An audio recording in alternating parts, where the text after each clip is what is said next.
Throughout the evening, I noticed two men lingering in a booth. One would occasionally venture to other tables, while the other nursed his drink. Typically, the first man approached tables occupied by women, engaging in brief conversations that sometimes ended abruptly, while at other times, he produced an envelope containing documents or photographs. The contents were unclear to me, but I assumed they were in sales and was surprised that management had not intervened. Later that night, I mentioned this observation to my companions, my wife, Christ, our friends Chris and his wife Liz, and Heinz and his wife Kim. We briefly speculated on their activities before moving on. Approximately 30 minutes later, the first man approached our table. I assumed he had exhausted his options with tables primarily occupied by women, and we were about to discover what was going on. He greeted us and asked how we were doing tonight. His tone was friendly. Our responses were muddled, and he smiled at each of us before going on to explain that his friend, who was in town for the weekend on business, was looking for company. He wanted to see if any of the ladies would be interested. I was taken aback by his audacity in approaching a table where each woman was clearly accompanied by her partner and asking if they'd be interested in joining his friend for lovemaking. I was about to say something when Liz interrupted, questioning his proposition. The man responded, stating that his friend was well endowed and knew how to use it, suggesting that one of us try it. At this point, the women could barely hold back their laughter, but he seemed unconcerned. Perhaps repeated rejection had made him immune. Kim took the next step, most likely initiating the events that followed, asking, "How do we know he's actually that well-equipped?" The man retrieved the familiar envelope he had been carrying all evening, revealing several photos of his friend that confirmed his claim.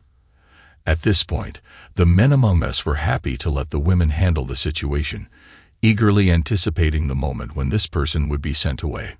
The women, clearly impressed by the images, reacted with exaggerated enthusiasm, while Chris, Heinz, and I were amused by their antics. The big proposition arrived. "So, ladies, what do you say? Any takers? You will regret it if you don't." Liz and Kim shook their heads, giggling, as they returned the pictures to the man, who rolled them back into the envelope. It appeared that he was about to leave and try his luck elsewhere, when he paused and focused on Christ. He may have noticed something familiar in her eyes, prompting him to ask her again, "How about you, little lady? I didn't see you shaking your head." I sat there confidently, but in retrospect, foolishly, waiting for Christ to confront the guy. When she finally spoke, I was more interested in his response than in her words. To my surprise, he didn't frown or remain calm. Instead, he smiled broadly and walked over to Christ. It took me a moment to register her saying, "I'm going." By the time I regained my composure, he had already removed her from the table and was leading her out. I couldn't tell if there was a signal or if the second guy just understood, but he was already heading for the door. Our friends appeared as shocked as I was, and I tried to say something to Christ, but nothing came out. Despite my shock, I managed to intervene, grabbing Christ's arm and pulling her away from him before they reached the door. I questioned the bouncer's actions, wondering what he was doing, but then a massive hand, attached to the largest arm I had ever seen, grabbed mine, forcing me to let Christ go. I protested, telling him Christ was my wife, and that I was simply trying to keep her from leaving with those guys. Despite my protests, the bouncer maintained his grip and asserted his authority over the situation. He expressed regret for whatever had happened in my marriage, but emphasized his responsibility to prevent violence. According to him, Christ claimed she was leaving with them willingly, so he couldn't let me touch her like that on their property. Even though he was holding me, Christ whispered something into his ear, causing him to give her a strange look before returning his gaze to me and then back to her. He asked if she was certain about her decision. Christ returned my gaze and appeared to regain her composure, confidently affirming her decision to the bouncer. After Christ walked toward the waiting men by the door, I desperately called for her to stop and return, but she didn't hesitate. I could only watch as she joined the two men and went out the door. I assumed the bouncer would release me once they were gone, allowing me to pursue them. However, when I attempted to pull away after the door had closed, I found myself still firmly restrained. I protested, asking why he was still holding me when they had left the property.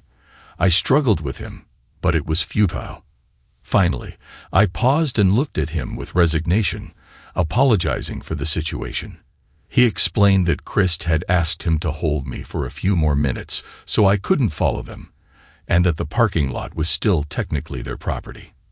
The realization that Christ had voluntarily left with the two men and asked the bouncer to restrain me sapped all of my fighting spirit. Our friends stood nearby, still shocked by the turn of events. After a few minutes, the bouncer released my arm, and I collapsed to the floor, defeated. I caught a look of sympathy on the bouncer's face before he walked away. The bar had gone silent during the ordeal, and as the drama ended, peripheral conversations resumed. I sat on the floor, devastated, with tears streaming down my cheeks. How could she do this? Was I not enough for her? The painful realization gave me something concrete to act on. Chris and Hines helped me stand and led me back to our table, where Kim and Liz tried to console me after Christ's abandonment and humiliation. However, when I noticed Christ's empty seat, I became determined. I left $140 on the table and went to the door. Kim asked if I was leaving. I explained that there was no reason for me to stay and that I had other things to do. Liz inquired about waiting for Christ's return, but I dismissed the idea, recommending that one of them offer her shelter for the night instead. I felt compelled to leave. As I walked away, I overheard the girls asking the guys to intervene, but they refused, saying, "No way, not after what she'd done." I concentrated on the door to avoid the pity of everyone in the bar. I got to my car before being overcome by emotions again, feeling dizzy and on the verge of passing out. I sat in the driver's seat for a few minutes until I felt good enough to drive home. As I sat there, I thought about how ironic it was that Christ's impulsive nature had drawn me to her in the first place. Christ's phone number appeared on my caller ID about halfway back to our apartment, leading me to believe she had changed her mind and needed assistance. I answered the phone without greeting and went right to offering assistance. Unfortunately, I was mistaken. I asked where Christ was and offered to come get her, requesting the hotel and room number. Sensing she didn't want me to go into the room, I changed my strategy, suggesting she flee, and I would pick her up outside. She explained that she was not leaving and intended to stay, calling me baby and hoping I would understand. She emphasized that it wasn't about me or her feelings for me, but something she needed to do. I begged her to reconsider, but she insisted she had to go ahead with it, promising it would not harm us, and it was only once. At this point, I felt numb. Not only had she walked out on me in front of our friends and an entire bar, but she had the audacity to call me and ask if I was fine with it. I couldn't believe how she was treating me. I realized there was nothing to fight for, so I told her I understood. I meant it very differently than she thought. She expressed excitement and thanked me, promising to show me how much she loved me once she had finished. That call ended, and all of my sadness and depression dissipated. I had blocked out the love I felt for her just a few hours before, replacing it with a grim determination to move on. When I got to my apartment, I unpacked my luggage. We each had our own set from before we got married, so I spread all 3 suitcases out on the bed. We didn't have much stuff, and I had far less than Chris did. I thought it would all fit in these 3 cases, but if not, I was confident that whatever I needed to leave behind would not be missed. I took my time.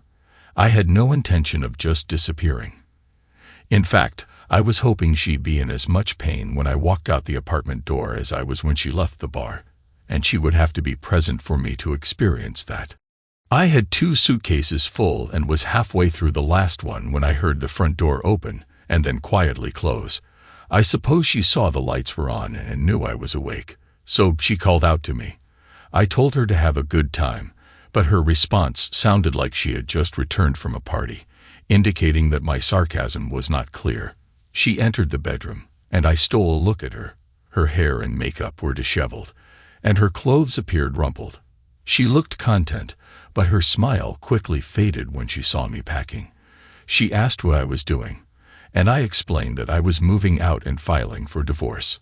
She approached me and attempted to stop my packing, but I firmly removed her hand from the suitcase.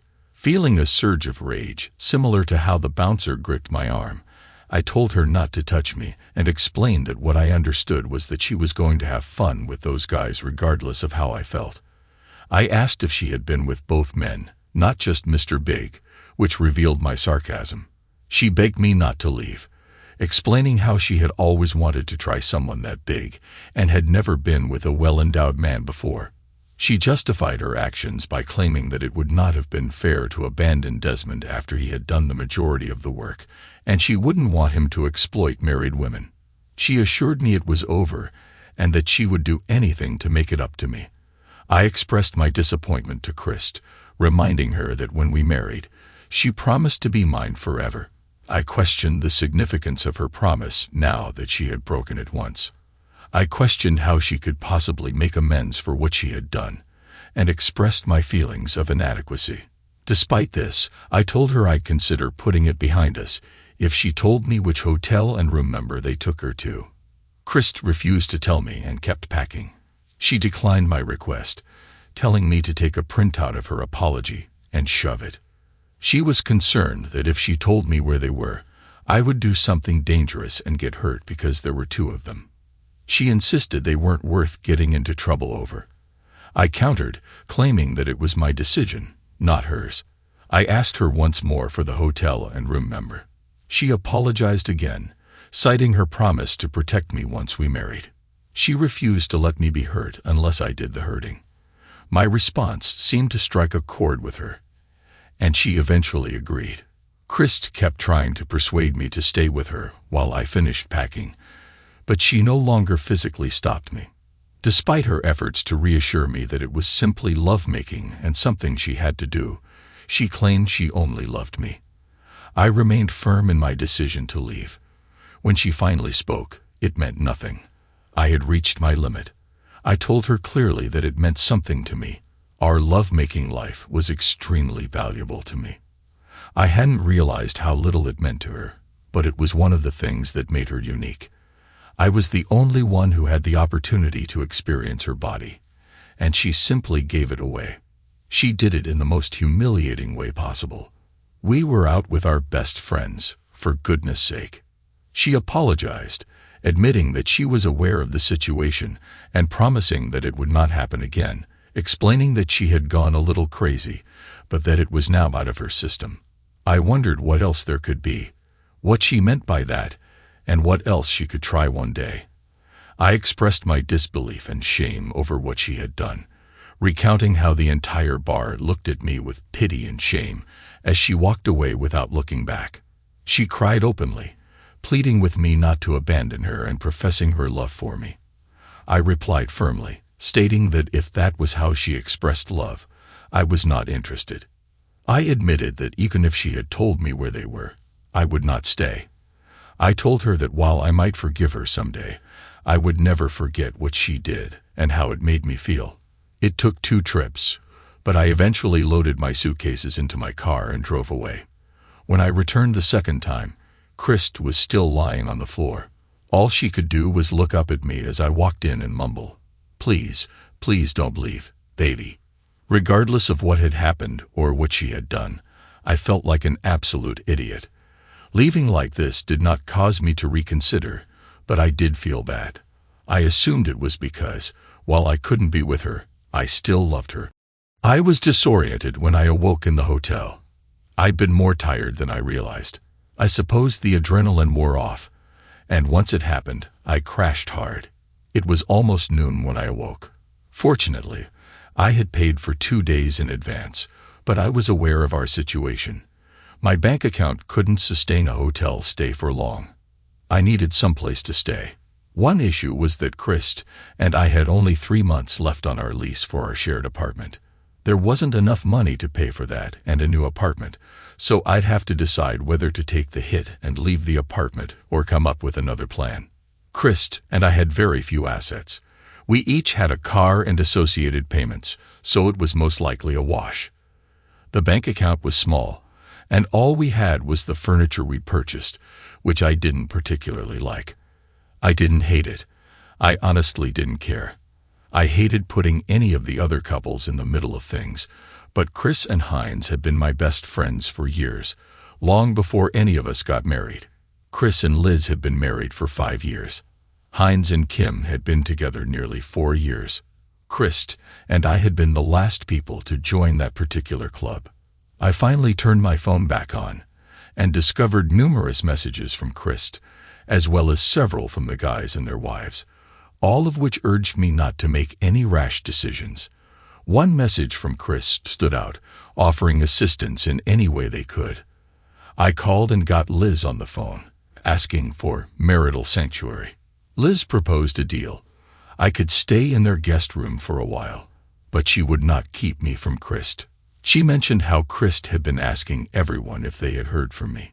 Liz insisted that I'd be civil with Chris, admitting that she had made a mistake, but emphasizing that it was not as serious as homicide.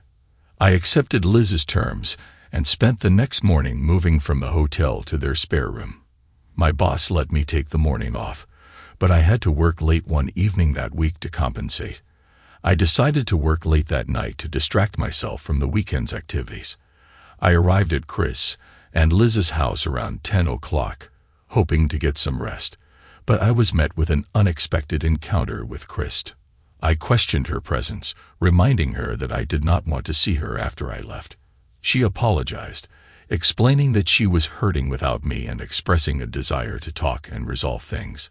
I reiterated that I was not interested in reconciling, but she pleaded with me not to end things over one mistake. She professed our love and begged for the opportunity to make things right. I reminded her that she had the opportunity to save my dignity by telling me where those guys were, but she refused. I told her I needed space to process my emotions. She begged me not to give up on our future and admitted her mistake. I emphasized the gravity of her actions and asked her to leave so that I could process. Chris departed with a lowered head following a brief conversation with Liz in the kitchen. I remained in the living room as they spoke. Chris then left, pausing briefly at the door to say she loved me before leaving. My resolve weakened, and I sank onto the couch. Liz sat beside me, and Chris stood in the hallway. Liz complimented me on how I handled the situation and thanked me for being so kind. Recognizing that it was not easy, I expressed my dissatisfaction, believing that I did not deserve what had happened. Liz agreed, stating that I should not have to suffer like this, even though Chris was at fault. She mentioned that Chris was also suffering because she didn't expect me to abandon her over this. I inquired whether Chris had planned this, given how much she could get away with. Liz clarified that Chris considered it after the fact. I asked what Chris had told her. Liz explained that Chris had cited the temptation of being with someone wealthy as the motivation for her actions. She assured me that Chris had not intended for me to be held back by the bouncer. This revelation infuriated me. Was the lovemaking at least terrible? Do you want me to sugarcoat it, or be honest? I suppose that answers the question, never mind. But Henry, as satisfying as she claims it was, she refuses to trade what you two have for that. It was only one time, and it meant nothing to her compared to her relationship with you. But she did trade me for that, I replied, my voice tense. She had no idea that was what she was doing. Liz responded softly. We all make choices, and when we do, we choose the consequences, even if we didn't expect them. You're correct. I conceded, but after reflecting on her actions, she remained optimistic that we could overcome it. She figured if she handled it casually, I'd eventually forgive her. I hope so too, Liz added, but Chris and Heinz disagreed. I guess they were right. They know me well, I said, sighing. I can't see any way out of this. She was deliberate in her actions, leaving right in front of me and restraining me so she could escape. Then she called me to ask for my approval. She had numerous opportunities to notice that I wasn't okay with this, and she always chose against me. I understand it may appear that way, Liz replied, but she wasn't thinking clearly. It felt like a moment of temporary insanity. Haven't you ever done something similar and lost sight of the consequences? Liz, I appreciate you advocating for her. I said, I understand you two have become close friends, and I wouldn't expect anything less. You're also my friend. Henry, I understand how much you care about her, Liz said empathetically. Nonetheless, this isn't like when I stayed up all night playing video games instead of writing a history essay, I said. We're adults, and it's clear that her actions would result in the outcome we're experiencing now. You're correct, Liz agreed, but my heart tells me you two are wonderful together, and that if you forgive her, you will be happy. Maybe you're right, Liz, I said, but more likely, I'd be worried about what might happen next. I'd be hesitant to visit a club again, fearing a repeat incident. If she cannot control her impulses, is it my responsibility to accept that? She made her decision, and now I must prioritize my own well-being. Excuse me, I'm tired and need to sleep, I said, cutting the conversation short. Christ's story continued along a predictable path. I would acknowledge her efforts to reconcile, but I was still too resistant. It was difficult because I still loved her. When you divorce, you don't simply lose your spouse. You lose all of your shared dreams, plans, and hopes. We talked about children, grandchildren, travel, and starting a family. Those aspirations had been dashed. It was at times like these that the desire to stay together was the strongest. Chris and I were in sync about our dreams, as if we were two halves of a whole. However, I could not ignore her actions. The divorce was finalized 3 months later. Chris asked for one final conversation. I agreed to listen unconditionally. Following the hearing, Chris and I met in a private room where she apologized. She apologized for her actions, emphasizing that they did not reflect her love for me. She apologized again, saying she'd regret it for the rest of her life. I responded by expressing my own regret, saying I regretted meeting her, proposing to her, and marrying her. I informed her that I was moving on. Chris accepted my decision, expressing her contempt for me and wishing that I would use my brain to make decisions rather than acting on impulse. I was choked up but remained silent. I regretted the situation more than my decisions. I left the room, and we never spoke or touched again. It felt liberating. It took 3 months before I started going out again. I didn't intend to meet anyone, but I was tired of staying at home. I went out with Chris, Hines, Liz, and Kim. They frequently introduced me to friends, hinting at matchmaking. While I wasn't ready for a committed relationship, I did enjoy socializing. I let myself have carefree fun without attachment. They all seemed nice, but there was no spark. And as the night passed, so did our interactions. I also developed a habit of going out alone, finding comfort in solitude. The club was busy, but none of them were my responsibility, which I enjoyed. Tasha was a bartender at the same club where my life had changed dramatically, a woman I had attended high school with. She had been working there for quite some time but wasn't present that night. "Do you remember that night?" she asked one evening. We had been barely acquaintances before, but on the nights I arrived alone, we began to form what appeared to be a friendship. She hinted that she wanted more. About 10 months after Chris left the bar with those guys, I ran into them again. They were back at the club, most likely planning to repeat their scheme. They were simply sitting, drinking, and scanning the room, most likely looking for targets. I assumed Tasha noticed me looking in their direction and inquired about my interests. "Why are you staring at Desmond and Richard?" she asked, piquing my interest. I was surprised she knew their names. I turned back to face her. She confirmed that they were regular customers at the bar. I asked if she was acquainted with them.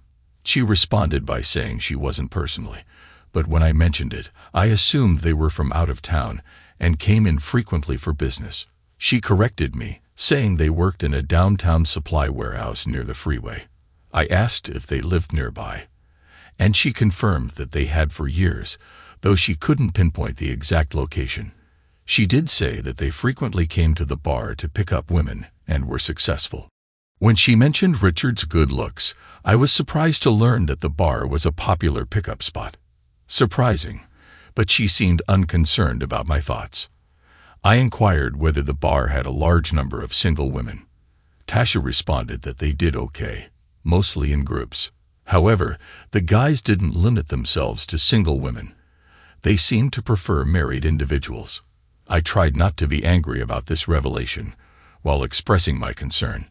I mentioned that it sounded risky. Tasha reassured me, saying she doubted the husbands ever found out because the men were not the Barin type, and the wives were usually quiet about it. She didn't seem concerned about the situation, seeing no harm in it. She reasoned that wives got to have fun while husbands remained unaware, so it did not harm them. She proposed that husbands may benefit from the situation by receiving good guilt lovemaking. As I reflected on her words, I realized that nothing would happen between us. If she was okay with others engaging in such behavior, she probably wouldn't hesitate to do it herself, which was unfortunate. Tasha continued talking when I didn't respond, mentioning an incident in which the guys attempted to pick up a woman while her husband was at the club. They hadn't tried it again because it had escalated into a major problem and nearly turned violent.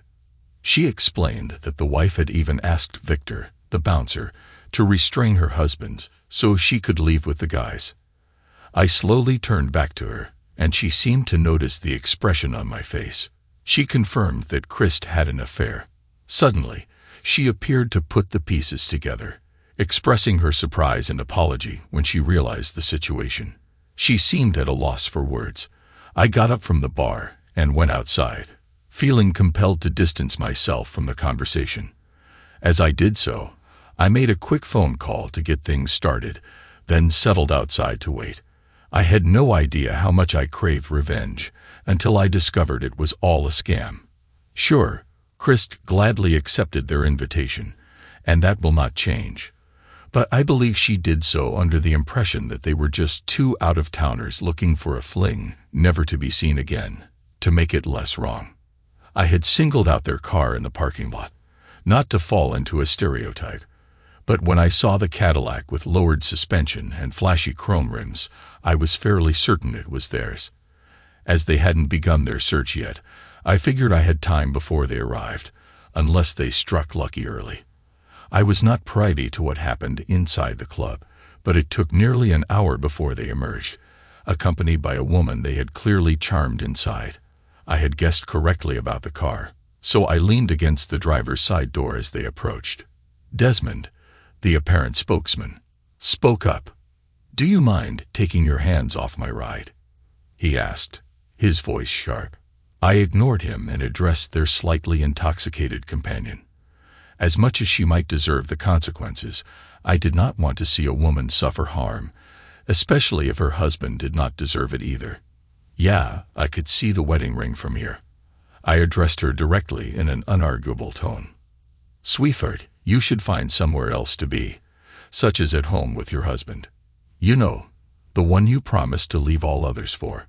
I wasn't sure what she did next, but after surveying the situation, she chose to follow my advice and disappeared back into the club, despite Desmond and Richard's protestations. After she left, the men became irritated with me, asking why I had interfered with their plans. I gently reminded them that the woman belonged to her husband. One of the men recognized me, recalling our previous encounter about 10 months prior. He recognized me as the husband of the woman who had asked him to hold back so she could join them. They inquired about her whereabouts, expressing an interest in meeting again. I told them she had moved on since then. When they asked if we'd split up, I responded that I had lost interest in her after she left with them. As they approached me, they asked if I was looking for revenge. Their intentions became clear. They seemed to be completely focused on me, unaware that my friends were closing in behind them. Suddenly, they were restrained by 3 of my friends. Despite their struggles, Heinz and Rick were strong enough to overcome them, and they were soon kneeling with their arms bound behind their backs. Their confidence quickly faded. One of them attempted to justify their actions, claiming that they had simply made an offer which the woman had willingly accepted. I responded that while I was initially angry with her, My concern had shifted to them, and others like them, who posed a threat to society. I was determined that they would never repeat such behavior. I told my friends to load them into Jed's pickup truck, where they were secured in case the two tried to flee. We arrived at a secluded area in the county about an hour later, accompanied by Jed, whose family owned a nearby farm. We arrived at a large grove of trees, miles from civilization, and completely hidden from view. The guys dragged our captives out of the truck with little care. I enjoyed the fear in their eyes.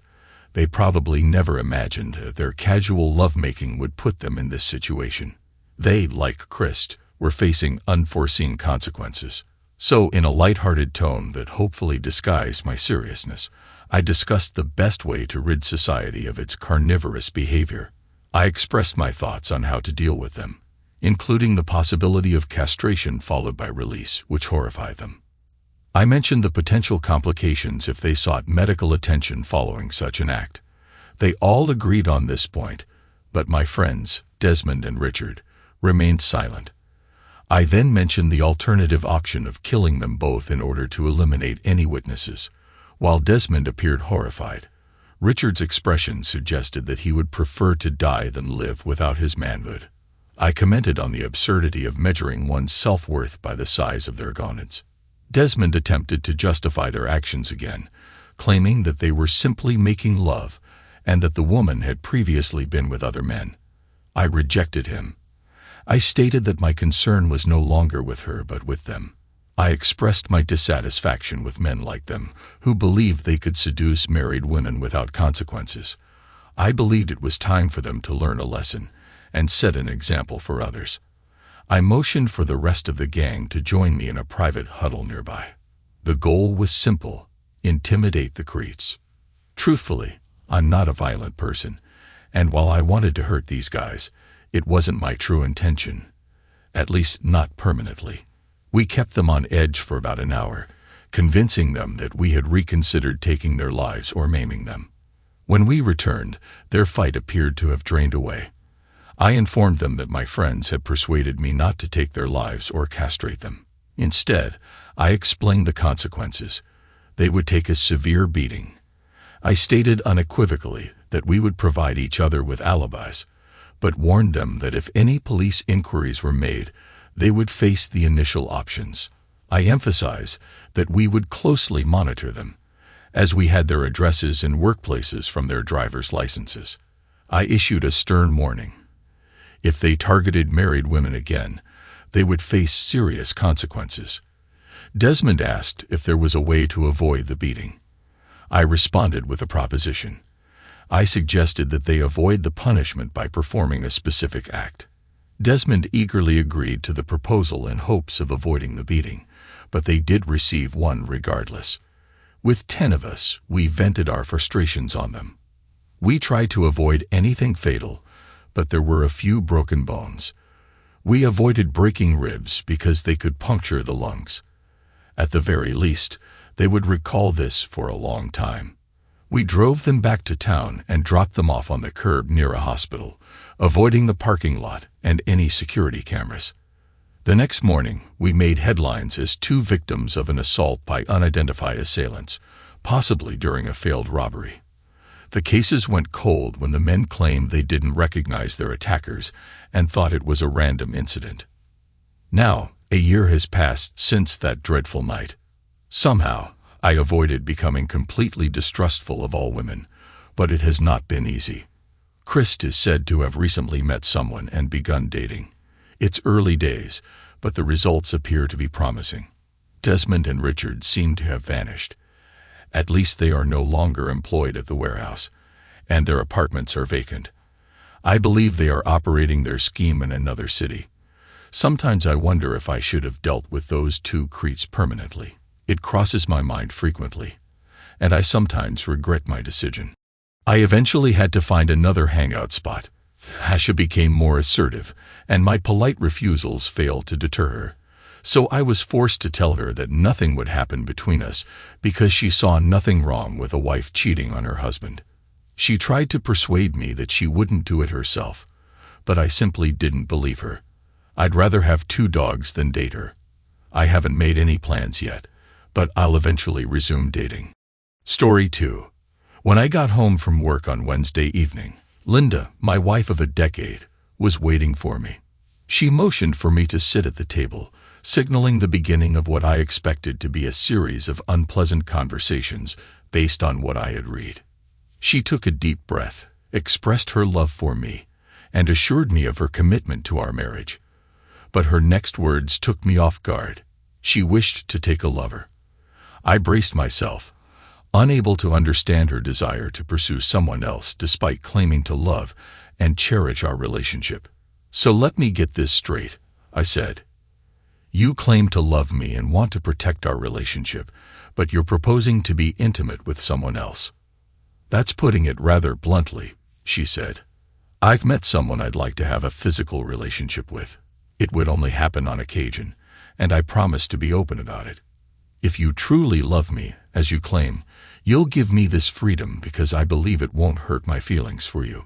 Her words stung, and I struggled to understand her reasoning. Linda, on the other hand, appeared unfazed, even smiling as she went on. She questioned my hypothetical reaction if the roles were reversed, but I knew she wouldn't take such a suggestion well. Despite my reservations, I tentatively agreed to consider her proposal with the caveat that it would not jeopardize our relationship. She exclaimed, "Bullcrap. You would have flipped out if I'd mentioned it." I scoffed, taking her off guard. She appeared surprised, saying, "I didn't expect you to react like this. I assumed your love for me would enable me to pursue something so important to me." "What you're smoking must be illegal," I replied. "Did you think I just said you could go sleep with this guy instead? Do you expect me to sit at home while you spend the weekend with him?" Maybe I didn't think things through properly. "What do you think?" she asked, uncertain now. "Yeah, you didn't really think about everything, including my feelings. If I say no, will you still go through with it?" I inquired, my patience wearing thin. "I do not know. I didn't expect you to refuse," she admitted, her voice softening. "I didn't think this through very well. Tell you what, give me a few days to think it over. Let's meet Sunday afternoon after I've had some time to think." You totally caught me off guard tonight. I went to our bedroom and began moving my belongings to the guest room. "What are you doing now?" she asked, her voice tinged with worry. "I'd rather not share a bed with someone who is preoccupied with someone other than me," I responded, slamming the door behind me. Once I was in the guest room, sleep was elusive, but I devised a plan. I also concluded that if she followed through, we were done. The next day, I left for work at my usual time without speaking with Linda. I called my workplace and asked for 2 days off for personal reasons. Then I went out and bought 3 voice-activated recorders. I strategically placed them, one near the phone, one in the bedroom, and one in her car. In addition, I acquired a phone tape recorder and installed it on our phones. My next stop was the cell phone company. With my name on her account, obtaining a copy of her phone records was simple. While she was still at work, I looked into her email accounts. I stumbled upon one I was not aware of, but the password was simple. There, I found a wealth of information. Fortunately, knowing that she hadn't been intimate with him yet, I set it up to discreetly forward any emails from that account to me. My plans for the day also included obtaining a pair of GPS locators that are small and easy to conceal. I planned to put one in her wallet, assuming she kept her cash and cards, and the other in her car. It was a busy day, but everything lined up for me to keep an eye on her. The only thing missing was her cell phone. I hoped to retrieve it in the evening, along with planting the GPS devices. Upon checking her emails, I discovered a correspondence between her and Frank Jones, a colleague whom I intended to retaliate against. The emails confirmed their plans for the upcoming weekend, rendering my objections futile. On Friday, I consulted a highly recommended divorce lawyer, instructing him to initiate proceedings, citing adultery with Frank Jones as the co-defendant. My lawyer assured me that with sufficient evidence, suing him would be straightforward. Armed with email exchanges, phone records, and soon-to-be audio recordings, he commenced the legal process promptly. When Linda returned home that evening, I remained silent and distant as she prepared dinner. I left for a bar to eat and have a few drinks. Upon my return, she attempted to engage me in conversation, but I brushed past her, retreating to the guest room and slamming the door shut. The only chance she had to salvage our marriage was to cancel her plans with Frank, but I doubted that would happen. I gave her the cold shoulder for the remainder of the weekend until Sunday afternoon. I informed her it was time to talk, and we settled into our seats in the kitchen. I took the lead, expressing my profound dissatisfaction with her request. After much contemplation, I couldn't find any way to reconcile myself with it, despite her assurances that it wouldn't affect our marriage. It had already taken a significant toll. She seemed visibly angered by my stance, suggesting that if I considered her perspective, I might be more understanding. I attempted to see things from her viewpoint, but I couldn't foresee any positive outcomes. Therefore, my answer had to be no. "How can you be so selfish, if you love me?" she retorted, her voice shaking. "I'm not the selfish one. Pursuing a sexual encounter with someone else seems to be the epitome of selfishness to me," I replied firmly. "What if I go ahead with it anyway?" she pressed, her defiance surprising me. "There will be serious repercussions for any infidelity. We both made vows of exclusivity 10 years ago," I reminded her. "I know, but this is something I feel compelled to do," she insisted. "Then I suppose our discussion is concluded. You need to seriously reconsider your actions," I declared, rising from my seat and exiting the house. I took my laptop to a Wi-Fi spot and began monitoring their email exchanges. She was furious but determined to proceed regardless. Frank revealed that he had reserved room 125 at the Hilton in Kansas City for Friday and Saturday nights. Swiftly, I booked the same room for Thursday night. Their plan seemed too convenient. They were also arranging a romantic date for Saturday evening. Dinner, dancing, and presumably intimacy. She even mentioned buying new lingerie for the occasion. As they moved past my rejection and continued planning their weekend, I observed, noting their check-in time of 3 o'clock. He planned to pick her up at 1 o'clock for the 2-hour drive, aiming to arrive as early as possible. I was taken aback to learn that he planned to pick her up at our house.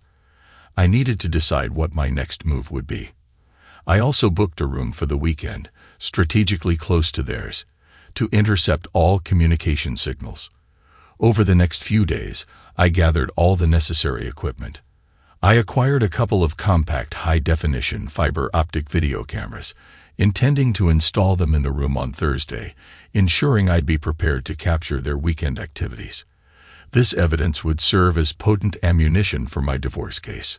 Throughout this time, I completely ignored her, but Wednesday marked the final reckoning for her. I decided to give her one last opportunity.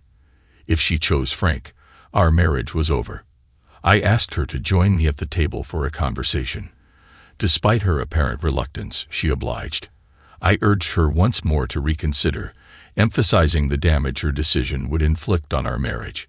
Disregarding my plea, she affirmed her intention to proceed with Frank. With a heavy heart, I realized she had chosen him over our relationship. I stood up and left the room, slamming the door behind me as usual. My marriage was now irretrievably broken, and someone would pay for it. Thursday morning, I went to work and arranged to have the afternoon and the following day off, explaining to my boss that I was finalizing plans to divorce Linda. He expressed his support and granted the time I needed. That afternoon, I drove to Kansas City, checked into their room, and installed all the surveillance devices, meticulously ensuring they were operational. I wanted to gather irrefutable evidence for the divorce before confronting them. Upon returning home, I contemplated the demise of my marriage, realizing I had one more task to complete. I stopped at a store and purchased a small can of pepper spray, intending to disrupt their romantic date. When I arrived home, Linda was standing in the kitchen. She looked at me expectantly, but I walked past her in silence, slamming my door once again.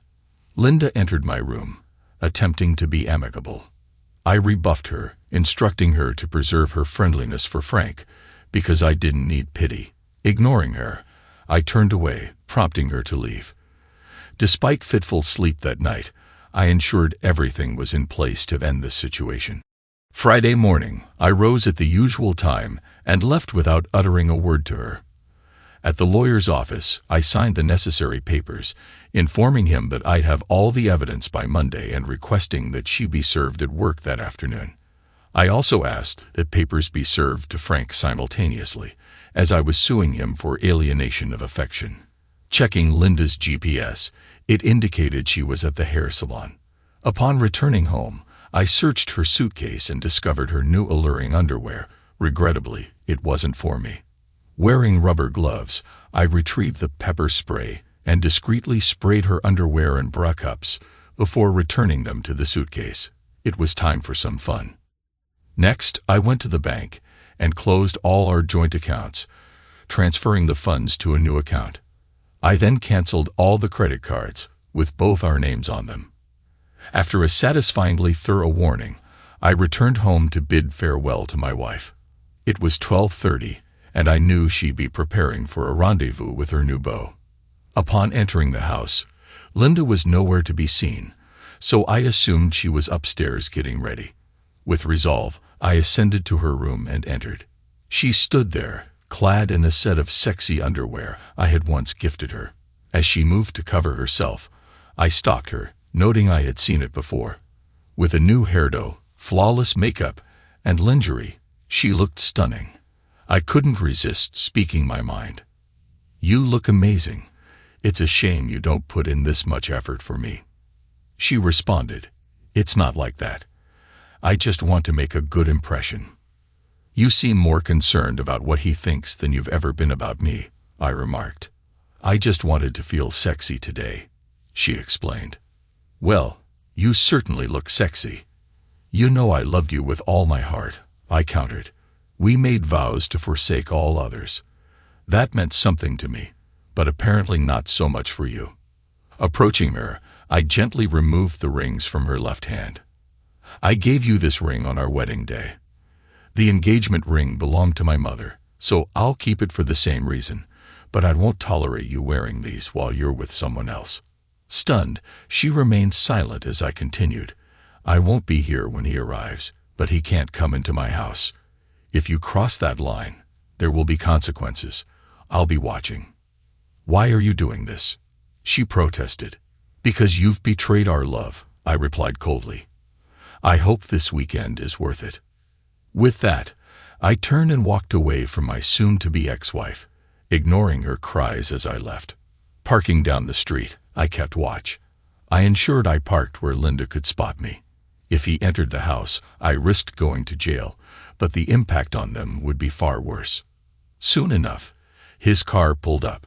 He approached the door, rang the bell, and Linda emerged with her suitcase, immediately wrapping her arms around his neck for a passionate kiss.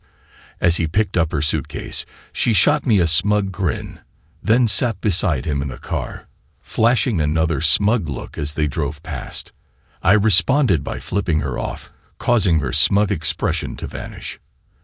Returning home, I changed all the locks and garage door code. After grabbing the suitcase I had already packed, I headed to Kansas City, checked in, and set up my laptop in my room. The camera captured Linda unclothed in bed, indicating he'd already had his way with her, and it was evident he hadn't lasted long.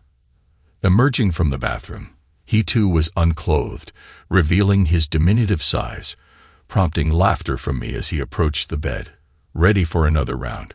Linda smiled and embraced him, but I couldn't help but chuckle as she reached for his small member. It was clear she wasn't accustomed to such a lackluster performance. Her frustration was apparent as he struggled to satisfy her, and it seemed she would return home dissatisfied, only to be kicked out the next day.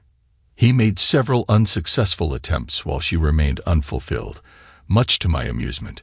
Satisfied with the outcome, I left to grab dinner and a few drinks, feeling vindicated. I said everything to record, gathering evidence for my lawyer, and to underscore her poor choice in partners.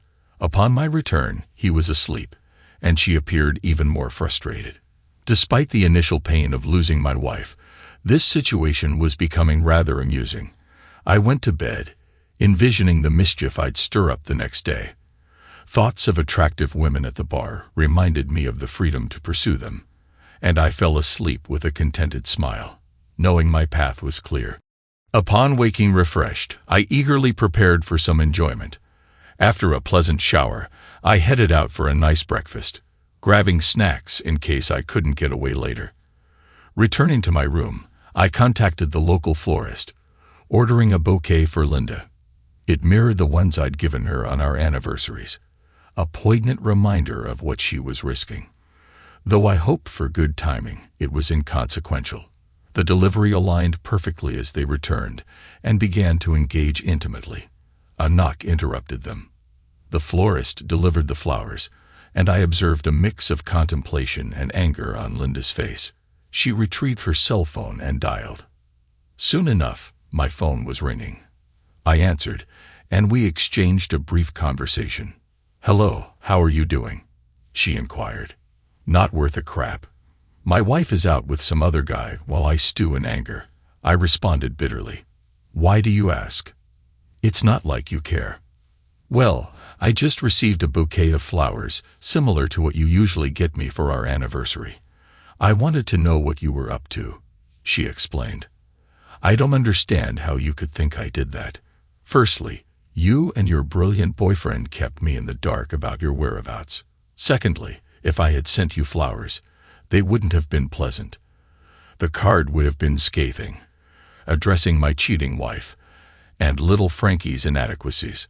Maybe they'll give you a glimpse of what you're sacrificing." I noticed her stunned expression as I turned off my phone. She attempted to call again, but of course, there was no answer. After a few more attempts, she gave up.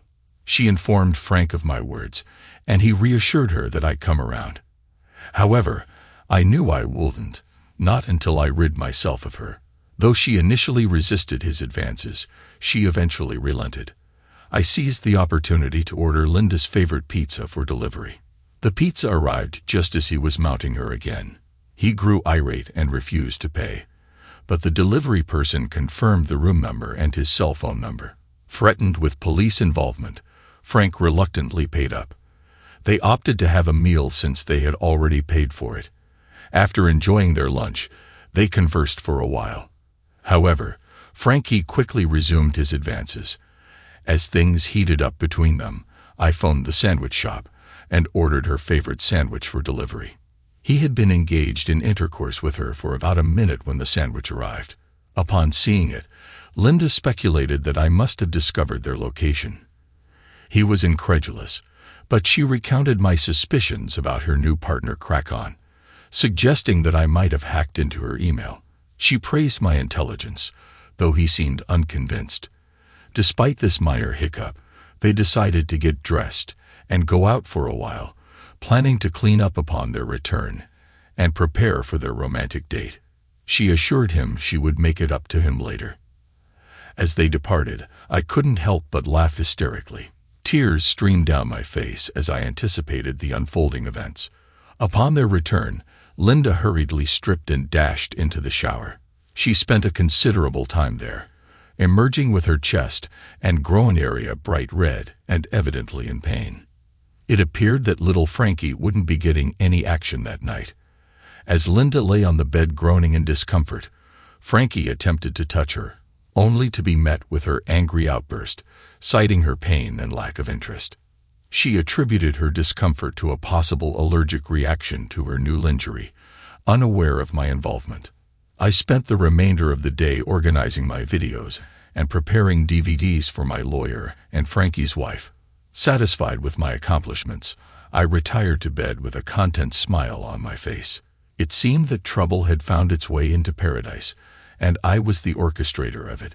Sunday morning, I rose and headed home, knowing Linda would face even more turmoil upon her return.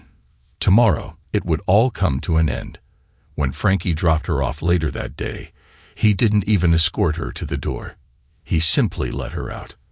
I sat on the couch, engrossed in a football game, and didn't acknowledge her arrival. She announced she was home, but I remained indifferent.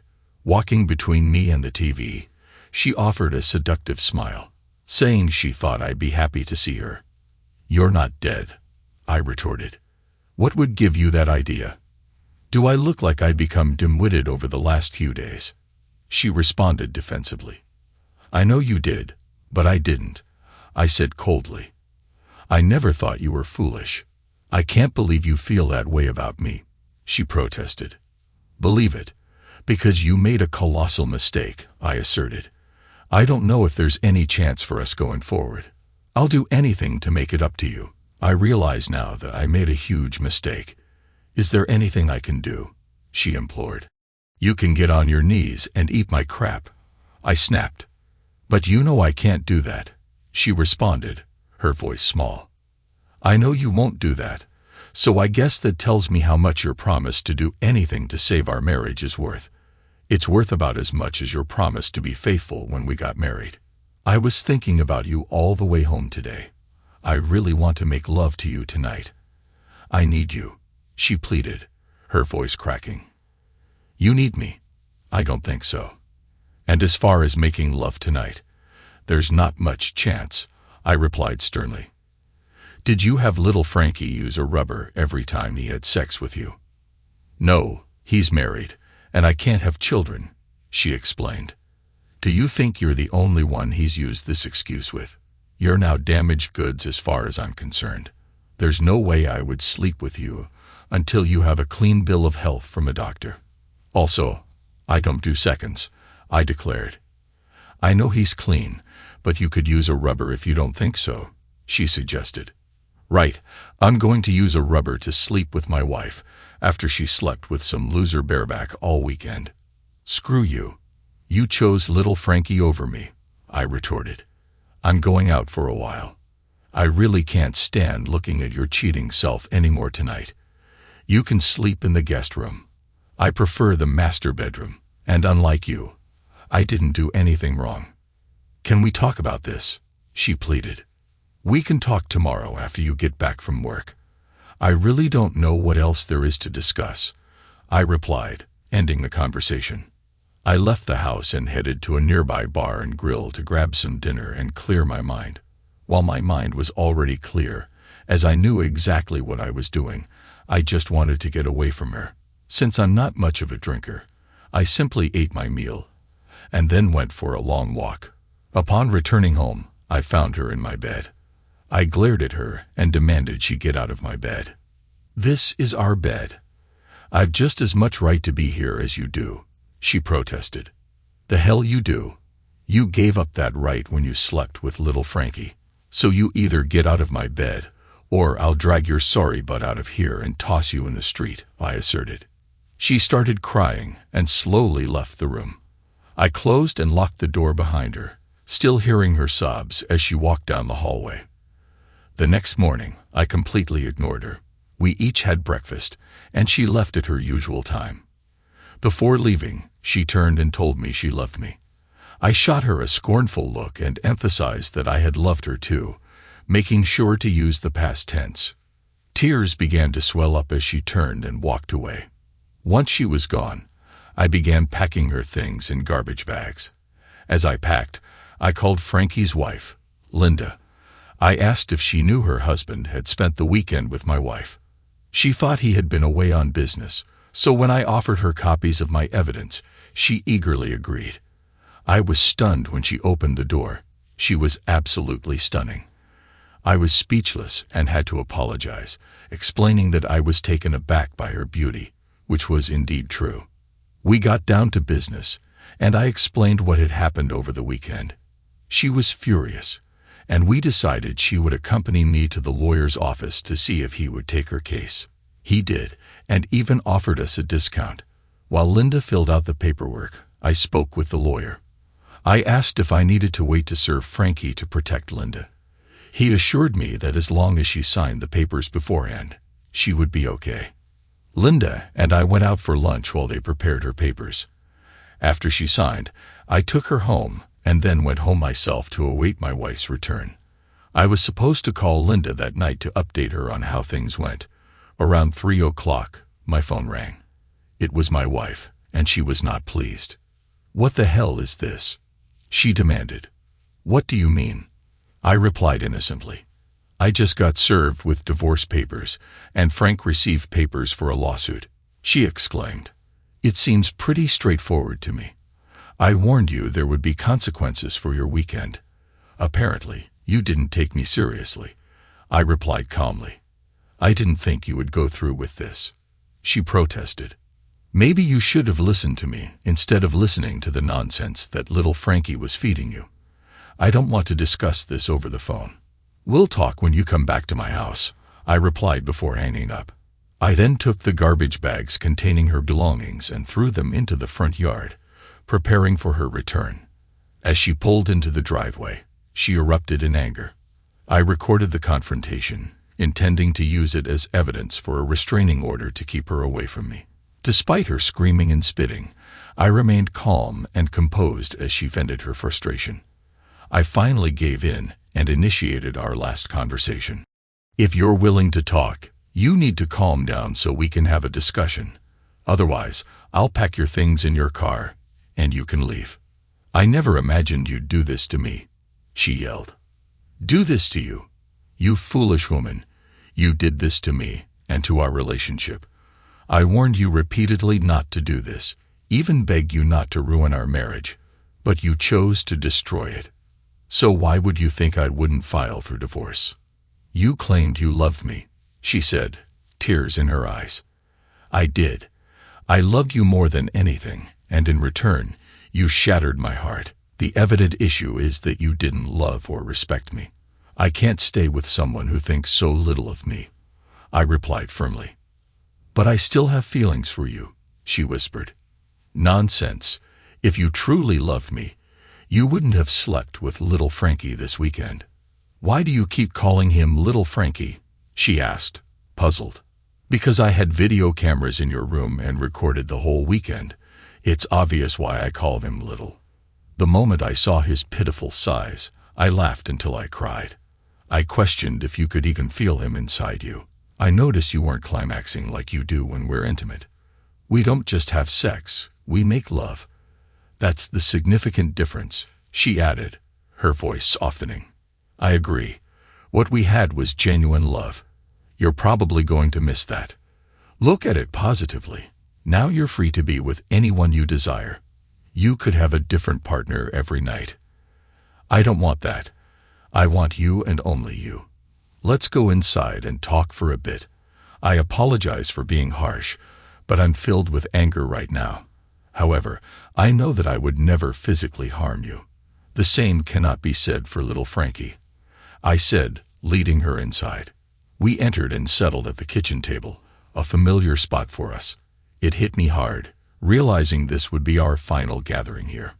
We sat together as she initiated the conversation this time. "You wouldn't actually harm Frank, would you?" Linda began, her voice tinged with concern.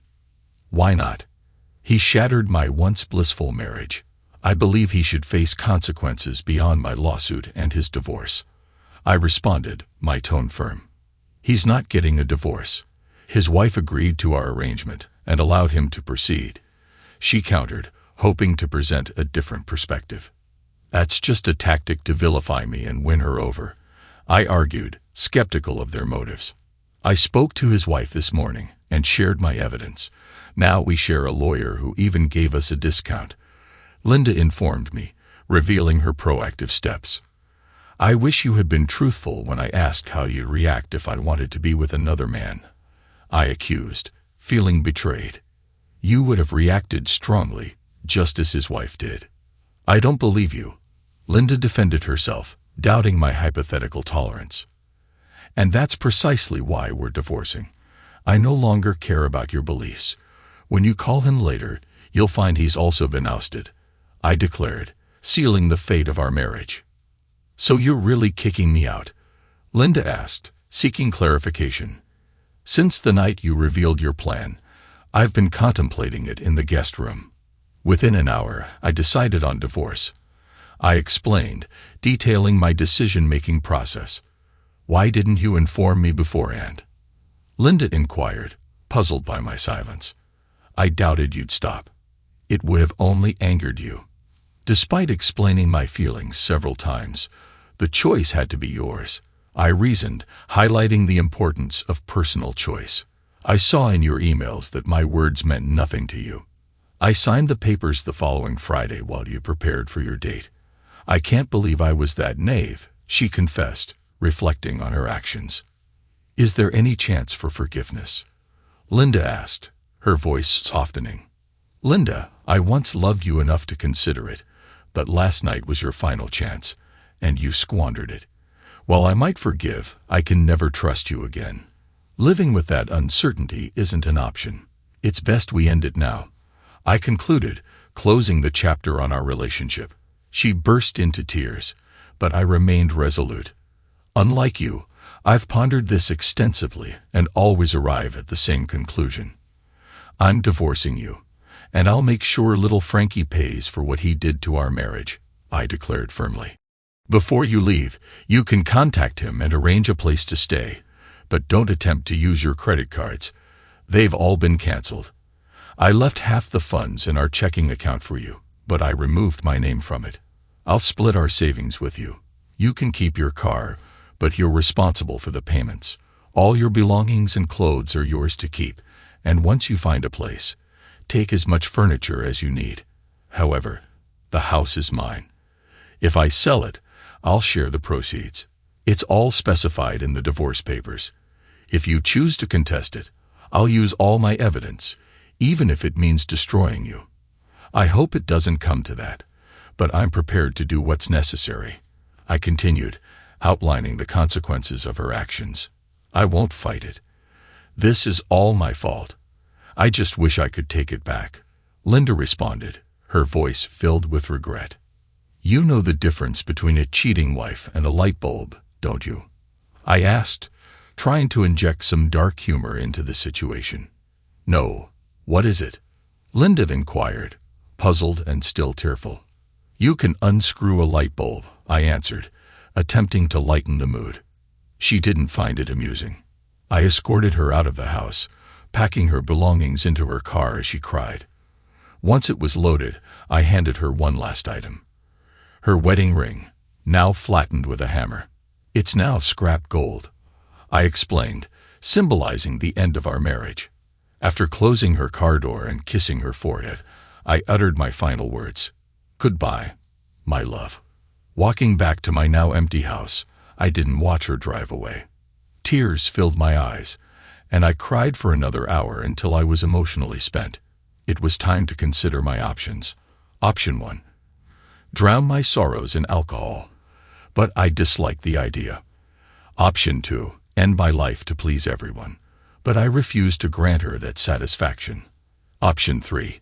Stand tall knowing I was blameless and move forward. The absence of Linda would be a vast improvement, bringing a smile to my face. Standing upright and still smiling, I called Linda, Frankie's wife. We made plans for dinner, signaling the beginning of my healing journey. We might become just friends, or perhaps I could find someone better. I contemplated aloud as the memory of my ex lingered in my mind.